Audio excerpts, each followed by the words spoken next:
নমস্কার বন্ধুরা, চান হয়ে গেছে, পুজো হয়ে গেছে, এবার খাওয়া আরম্ভ। ব্রেকফাস্টে কি নিয়েছি বলে দিই। প্রথমে নিয়েছি রুটি, হাত রুটি, নিয়েছি ডিমের পোচ আর বেগুন আলুর তরকারি।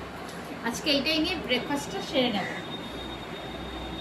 আপনারা যে যেখান থেকে দেখছেন সিয়ারা মিটিং শো চ্যানেলটা বেশি করে লাইক করবেন, শেয়ার করবেন আর সাবস্ক্রাইব করতে একদম করবেন না।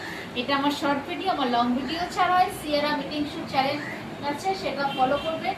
আর ফেসবুক পেজ হলো সিয়ারা ইয়েস, আর ইনস্টাগ্রাম হলো সিয়ারা মিটিং শো।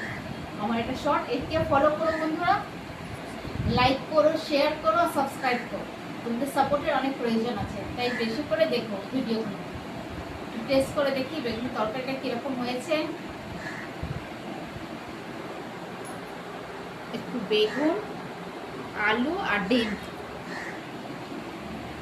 বেগুন আলু তরকারিটা খুব ভালো হয়েছে। একটু আজকে আম দিয়ে দিচ্ছি, কাঁচা আম, তাই একটু টক টক লাগছে। বন্ধুরা, আমার ব্রেকফাস্ট তোমাদের কিরকম লাগলো কমেন্টের মাধ্যমে জানাবে। বেশি করে লাইক করবে, শেয়ার করবে আর সাবস্ক্রাইব করতে একদম ভুলবে না। তোমাদের সাপোর্টের, ভালোবাসার অনেক প্রয়োজন আছে, তাই বেশি করে লাইক করো, শেয়ার করো আর সাবস্ক্রাইব করো। তাহলে আজকের ব্রেকফাস্ট কিরকম লাগলো কমেন্টের মাধ্যমে জানাবে। তাহলে আজকে এই পর্যন্ত, পরে আবার দেখা হবে নতুন একটা ভিডিও নিয়ে। আজকের মতো টাটা।